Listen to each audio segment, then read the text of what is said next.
Hey guys, and welcome. This is the first of many full travel vlogs. We've been dreaming about doing this forever, and we're so excited to finally bring you along. And we're kicking it all off in one of Europe's most iconic cities, Madrid. If you're new here, I'm Steven. And I'm Natalia. You might have seen our adventures through our shorts, but now we're diving deeper, giving you the full experience of what it's really like to travel as a couple. The good, the bad, the chaotic, and everything in between. We're a married couple who basically lives for travel, eats our way through every destination, and somehow still likes each other after walking over 10 miles a day. Well, most days. We're so happy that you're here. Welcome to episode 1 of our Spain and Portugal adventure. And hey, make sure you stick around to the end where we show you how we went to Europe for almost free using credit card points. And don't forget to subscribe because this is just the beginning. Let's dive into Madrid.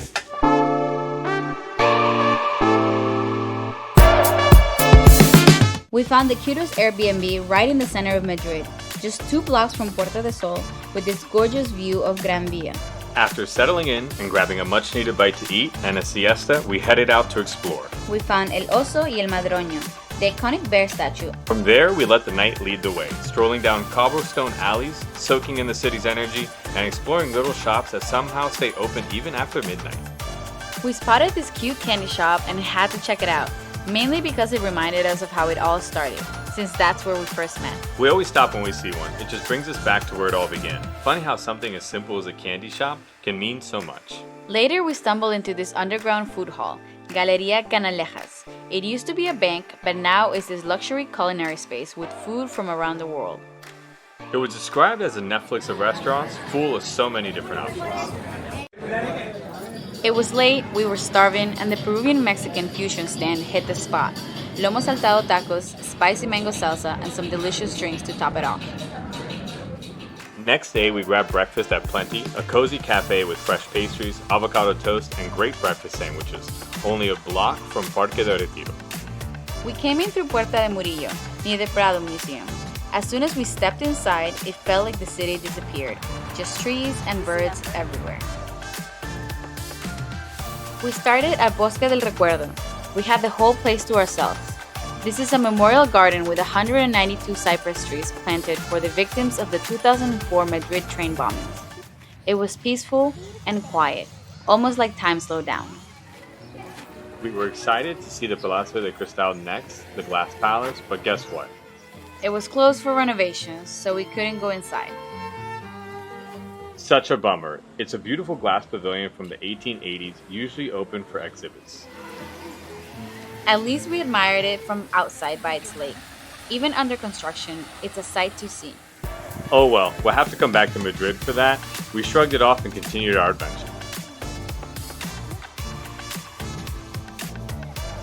Then we made our way to La Rosaleda, a rose garden with over 4,000 varieties. We were lucky enough it was peak bloom.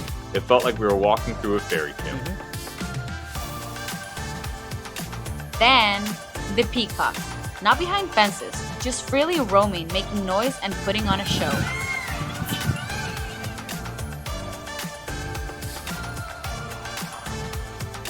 We ended at Montaña Artificial, which was technically closed, but we still climbed it for an awesome view. At the top of the views, the park and the skyline were absolutely worth it. Day 2 started in Plaza Mayor, a historic square surrounded by cafes, artists, and centuries of history. It's been everything from a market to a bull ring. We grabbed a quick coffee and some croquetas, then made our way to the Royal Palace of Madrid. Pro tip, buy your tickets online. The lines for same-day tickets was wild. The palace has over 3,000 rooms and is still used for state ceremonies. Inside, every room had a different style. You can't see them all, but what you do see is stunning. And some of the most beautiful ceilings we've ever seen. The banquet hall was massive. Walking through here feels like stepping between centuries. The Crown and Spectre are on display along with some surprisingly modern artwork tucked into the classic rooms. And the throne room, regal doesn't even cover it. After the palace, we walked through Mercado de San Miguel. It's a 100-year-old iron structure turned gourmet market with everything from oysters to sangria. After that, we started our rooftop crawl. First stop, Sky 44. I had this sweet passion fruit drink, and Steven went for an espresso martini. They even gave us candy to go along with it. 10 out of 10, good touch. Next up was El Cielo de Chicote. Great views, but very crowded and loud, so we didn't stay long. We finished at Le Tavernier, a garden-style rooftop bar with fairy lights, ivy walls, and mellow music. It was the perfect way to wind down. Wow, real. Day 3's mission, cookies from the cloistered nuns. But unfortunately, there was a little sign saying they were all out of cookies. So we wandered and ended up walking down Calle de Codo, which opened up to a beautiful courtyard. The architecture here ranges from medieval to Art Deco, sometimes all on the same block. We love how every corner had a surprise.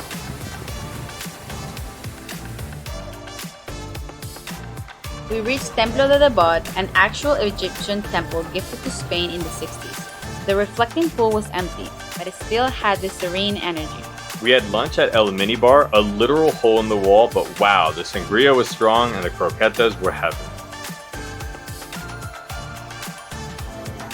We ended the night at El Jardín de Salvador Bachiller, a rooftop cafe that feels like stepping into a botanical garden. I think I want to guess this. Natalia's drink came with a sparkler, mine came with a waving lucky cat. It was charming, a little quirky, and kind of summed up our whole trip. Madrid has a rhythm. Not rushed, not slow, just alive. Every day felt full, and every night ended with something unexpected. And that's a wrap on our time in Madrid. But first, before we go, we gotta tell you how we actually made this trip happen. We took 24,000 points each from our American Express Gold Card and transferred them during a 30% bonus to Iberia Airlines. which basically meant that we paid around $200 each for our flights, just taxes and fees. Honestly, this is one of the best travel hacks we used so far. And if you're curious how we pulled it off, don't worry, we'll show you in a future video coming soon. But for now, thank you so much for coming along with us. And definitely hit that subscribe button because next up, Sevilla, Spain. And trust us, you don't want to miss it.